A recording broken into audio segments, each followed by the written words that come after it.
Hey everybody, it's Mitch, and welcome to my next video. Today, we have got another Dungeons & Dragons 3.5 Prestige class for you.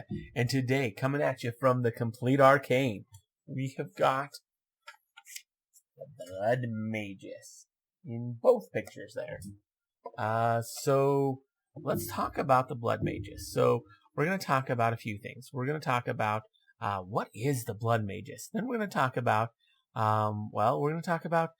what does it take to become a Blood Magus? Then we're going to follow that up with, what do you get for being a Blood Magus? And then to finish it off, we're going to talk about how good is the Blood Magus and how would you potentially use it in a build? So let's get started. So first off, what is the Blood Magus? Well, basically they are an arcane caster that once died. Luckily they had friends, that brought them back to life. And in that moment where they were brought back to life, they felt the blood surging through their body, as suddenly, the warmth came back to them and, death was replaced by life as their blood began to flow. And that feeling and that understanding of like, how their blood gives life brought new insights to them. Some that is very unique to the Blood Magus. So yeah, that's the Blood Magus for you. They are casters that focus very heavily on blood. They really like blood. A lot of their abilities are based off of it. So that's kind of the basics of what the Blood Magus is. So let's talk about what you need to become a Blood Magus. So first off, you can be any alignment except for lawful and good.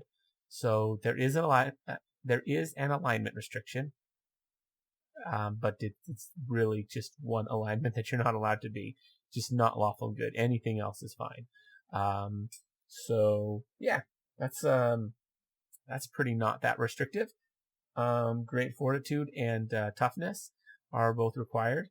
Okay, neither of those feats are great. Toughness is great at first level, and then it quickly becomes worse and worse and worse as time goes on. Just gives you 3 health.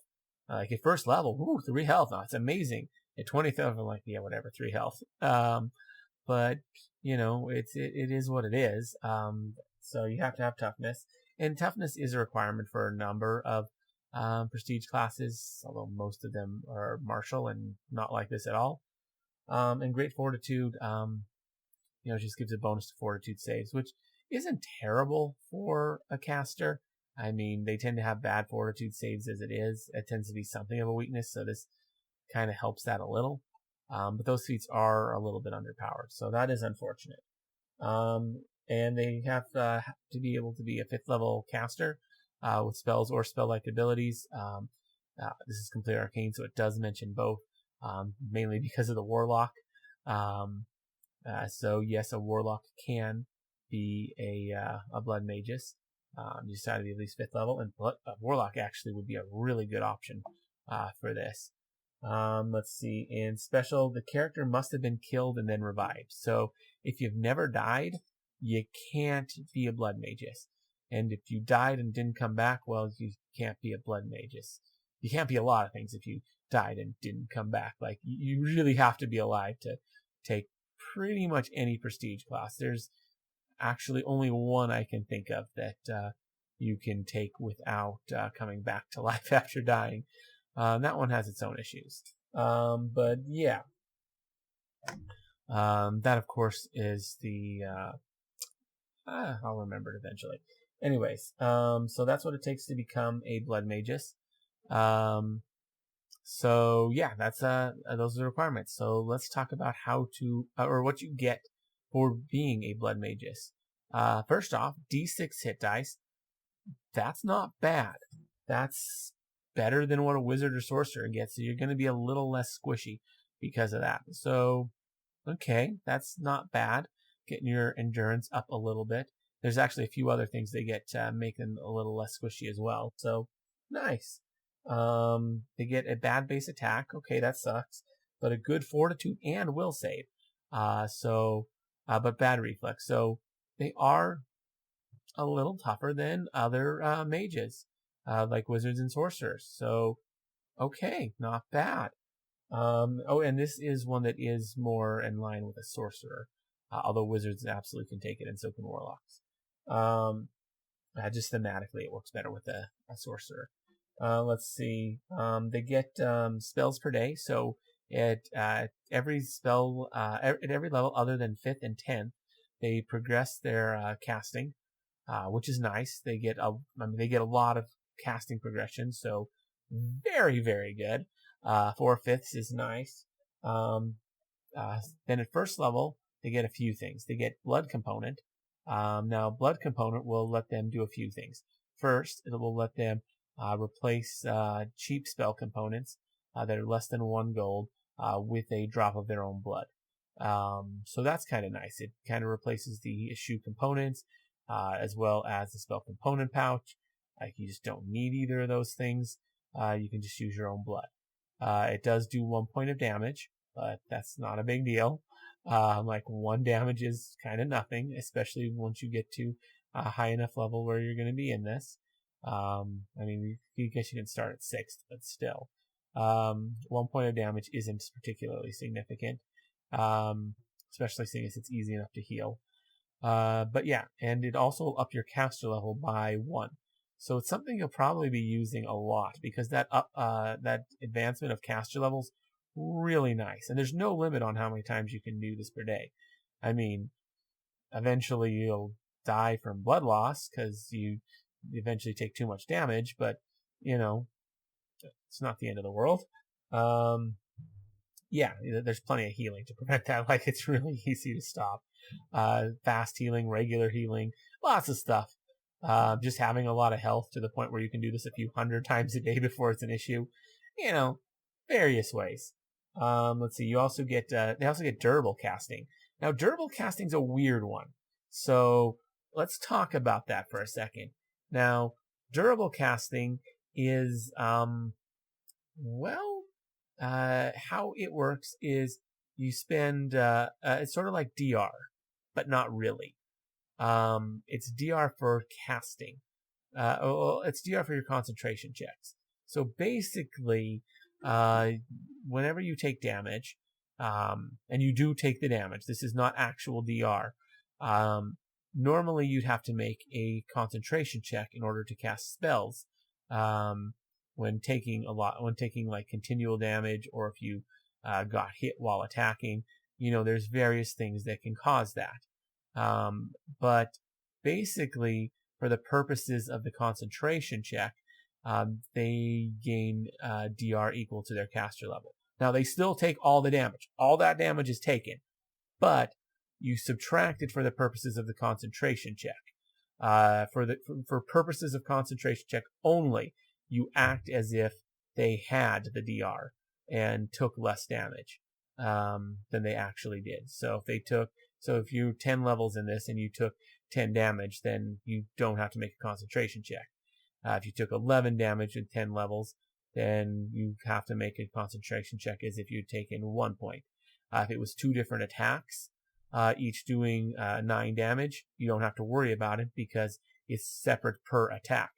So, yeah, it's a little bit complicated, but you are still going to take all that damage, though. So if you got hit for 18 damage from those 2 attacks, doing 9, still take 18 damage. You just don't have to make a concentration check for them. Now, this ability also makes it so that the Blood Magus' abilities, where they can inflict damage on themselves, like what we just mentioned a second ago with the blood component, will never force them to make a concentration check, because that one only does 1 point of damage, and they can make it so that they can subtract 1 from that, so it goes to 0 and they won't have to worry about it.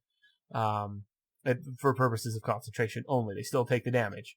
In fact, blood component, DR does not apply to it, because you are deliberately inflicting yourself. You're deliberately bypassing it. You're making sure that happens. So yeah, that's durable casting. They also get Staunch. Now, Staunch is really interesting. Staunch doesn't. It's a somewhat unique ability that you hope never comes up, but when it does, it's really nice. Staunch means you auto stabilize always. Whenever you're in a situation where you have to make a stabilization roll, you just pass. So sweet. If you happen to be dropped to -1 to -9 health, then you're fine. You won't take any actual damage from that.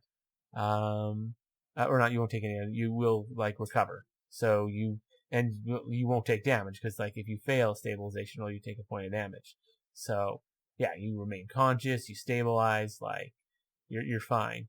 Actually you don't remain conscious, but you will stabilize. So yeah, if you have Die Hard, like this works even better with it. Like really good stuff. Let's see. This works with Die Hard. You get Scarification at second level. Basically what Scarification does is it lets you kind of scratch at your skin and create little marks where you and make yourself bleed. And then in those bloody scratches, you can do something that's very similar and in all intents and purposes is scrying a scroll. And you're basically creating scrolls that only you can read on your skin. You don't need the feat for this. This functions just as if you had the scry scroll feat, although this only works for this. So you can basically scry scrolls on yourself as if you had the feat, but it's only on your own skin and only you can read them, which is a weird way to do it. But hey, like now you have weird scars on your arms that are also scrolls. You have weird scar scrolls on your arms. I don't know, that no one else can read. You're just like, oh yeah, that scar there, that's that's magic missile. Over here, this scar, that one's fireball or whatever spells you happen to have. Like, you can put, they're scrolls, so they can be of any level. So, like, you can put like wish on there if you wanted. Yeah. So you can have like 9 spells, stored on your arm. Yeah. Let's see. Let's see. At third level, they get Death Kneel. That's just a spell-like ability for the spell Death Kneel, so they can do that once a day. I mean, that's kind of nice, I guess. At fourth level, they get Blood Draught. Now, this one's kind of cool. It's very similar to the Scratch one, but basically, this one will allow them to brew potions in their veins. Basically, they can turn a section of their blood, a portion, some of their blood into a potion. And that potion will, they can actually do a number of these. It's not just a hard 6 like with the other one, which is limited based on skin space. This one's limited like on blood capacity, so it's based on your blood magus level and your constitution score. So yeah, it's the maximum number of draughts you can have at one time is blood magus level plus con score. So the farther into blood magus you have, the better you are at doing this. And having more con, you have like more blood, so you're able to do it more as well. So you can just store like a bunch of potions in your own blood, which is kind of cool. Not gonna lie, just to have potions in your blood. So yeah, basically you can use those potions as a standard action. You just prick your skin. I assume you then drink your own blood and it works. It doesn't necessarily specify that. It just says you have to prick your skin. So maybe you just prick it and that causes it to activate. I'm not sure. I imagine you have to drink it. Now, on top of that, others can drink your potions too. Unlike those scrolls, which only you can use, others can use these potions. In order to do so, you would have to allow this because it can't be accidentally lost through blood loss. So therefore, someone couldn't just suck your potions out of you without you consenting. But they can drink your blood and gain the effects of the potions. It's a standard action. and I think they have to drink like what is it, a pint of your blood or something, or an ounce of your blood. Yeah. Now it does specify that you got to have the stomach for it. So, someone who doesn't want to drink your blood can't use your potions. Yeah, and you don't need the for it. This works automatically. So yeah, not too bad. The fact that you can have quite a few potions just floating around in your blood that can't be lost. They're only going to be used when you say they are, and it's an extraordinary ability too. So going in an anti-magic field won't stop them. Now, the potions themselves are magical, so you can't really use them in an anti-magic field, but they're still floating around there despite that. So that's something. Same with like all these other abilities except for Death Kneel. So far, Death Kneel is the only ability that I've listed. That and the blood component, but I mean, obviously you can. That one's supernatural, but at the same time, it's also one that is for spell casting, so it doesn't really matter what kind of whether it's extraordinary or spell like, since you can't cast spells in an anti-magic field anyways. Next up, Homunculus. So at 5th level, this is one of the levels they don't get casting. All the other ones they have. They're going to be able to create a Homunculus. This Homunculus will be a little bit stronger than normal. Burst is the same, but every time they level up, so at 6th, 7th, 8th, and 9th level, it'll gain another hit dice. It also has the ability to let you transfer wounds to it, which is kind of nice. So basically, you can heal yourself by harming your Homunculus. So interesting. You can't do it at too quick of a rate, but it's an interesting way to heal out of combat. Let's see. And it's also just an extra ally that you can have in addition to your familiar. Let's see. They get Blood-Seeking Spell at 6th level. So Blood-Seeking Spell, this one's kind of cool. So any spell you do that deals damage will try and pull, and it has to be actual damage, not ability damage, none of that. It has to be like hit point damage. But any spell you cast that does hit point damage will have the property of like pulling anyone who's hit by its blood out of their body. Not a lot of it, just a little bit. And that little bit of blood that gets in their body will cause them to take an extra 1d6 points of damage.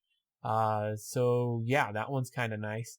And if you happen to have a way to like collect the blood that gets pulled from it, that could be useful too. It doesn't mention how to do that, but I suspect there's got to be a way to do it. So at 7th level, you get Thicker Than Water. Thicker Than Waters, it's an interesting one. Basically, it makes it so that whenever you get attacked, your blood is going to like pool and kind of pull itself out to try and like slow the bleeding and make it so you do less damage. So what this does is it gives you DR1 bludgeoning. So bludgeoning damage will go right through that. But if you take any slashing or piercing damage, you're going to take 1 less point of damage. So that's not terrible. That's not a ton of DR, but it's something, and it's something that'll come up a lot. So, saving yourself a little bit of damage fairly regularly, I mean, it's not bad. It's an all right thing to have. And it's hard to get that stuff too. So then at 8th level, they get Awakened Blood. Basically this one,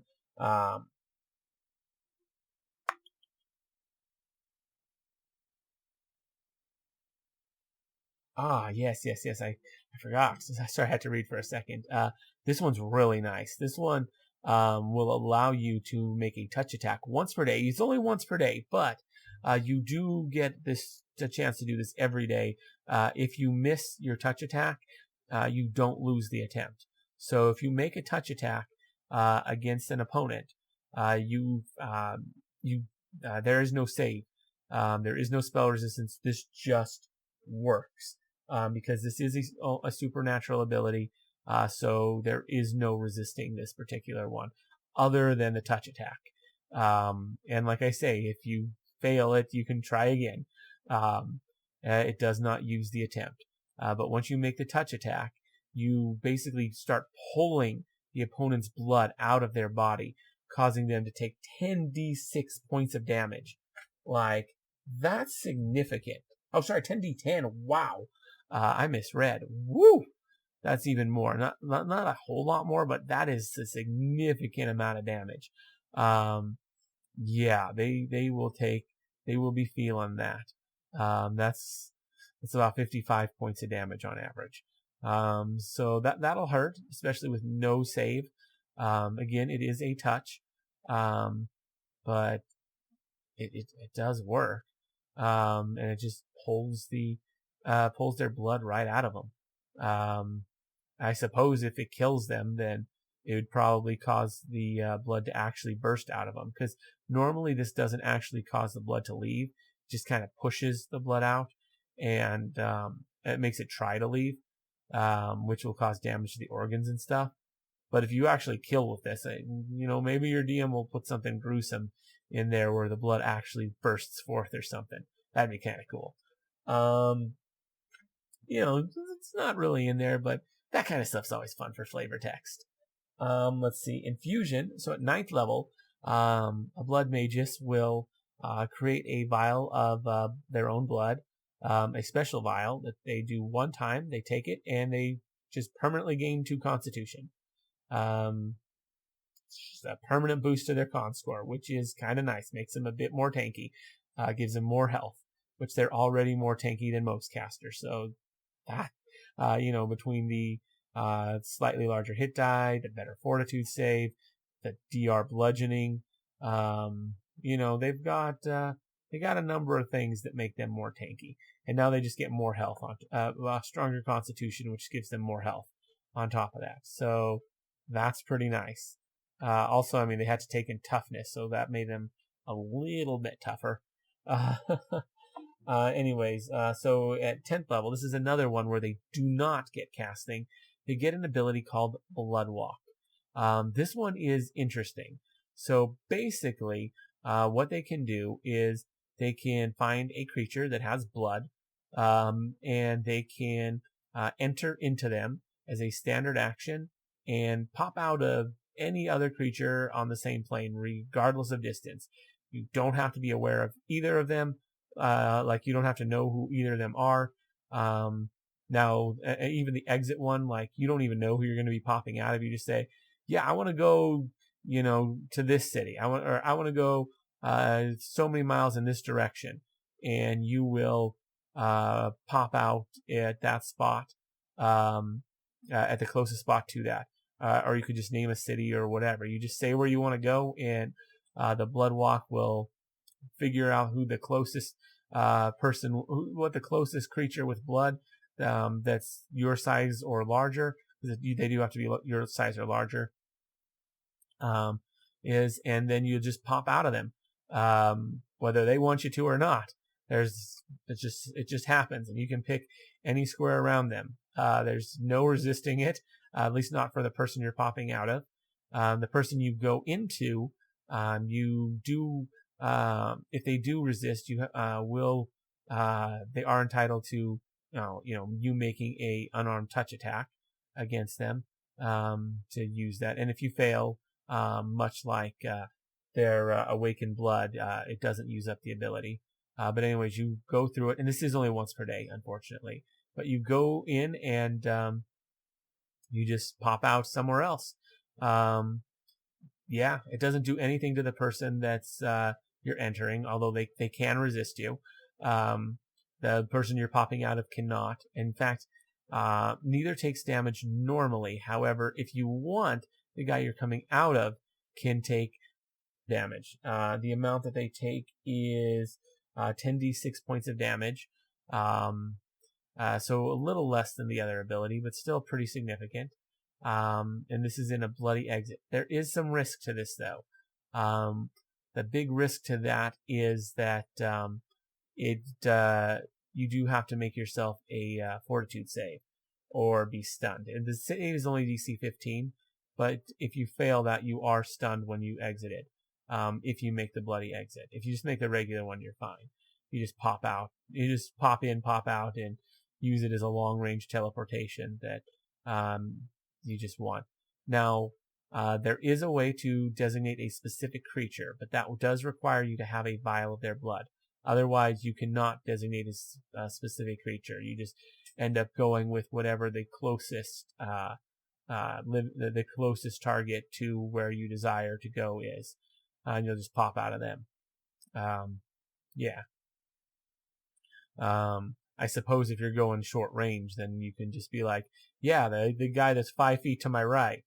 Well, I want to go 5 feet to my right. Well, there's only one guy in that square, and you can make it, and it's pretty obvious who you're going to pop out of. But that's kind of a waste of the spell, seeing as there's no range. Literally, you can you can use this as a long range self teleport without error for the most part. I mean, if there's no creatures that are like super close to your spots, you'll end up like, a little ways away, but odds are there's something with blood that's your size or bigger that's at least kind of close to where you're trying to go. So you'll end up at least somewhat close to your destination always. Although if you don't know where you're exiting out of, you're probably not going to do a bloody exit. They'll probably only bloody exit if like you're teleporting across the battlefield, or you're going to want to start a battle by just teleporting to outside of the enemy. That's always an interesting one. And it's technically not a teleport either. You just transport yourself. So things that like things like anticipate teleport wouldn't be affected by this. So yeah.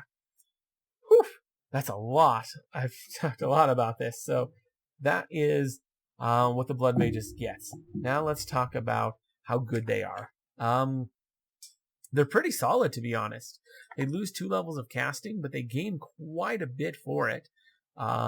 Technically, they don't have to take that last level, or they can just take 4. They can just do a 4-level dip, lose no casting, and they can gain the ability to up their caster level for 1 health, gain the ability to cast more easily, gain auto stabilization, gain the ability to scry scrolls on their scars, gain the death knell spell-like ability, and also gain that blood drop so they can make those potions in their veins. They can gain all that without losing any spell casting. Now, you do have to worry about the entry requirements, so that's something. But honestly, it's not so bad. So a 4-level dip isn't the end of the world.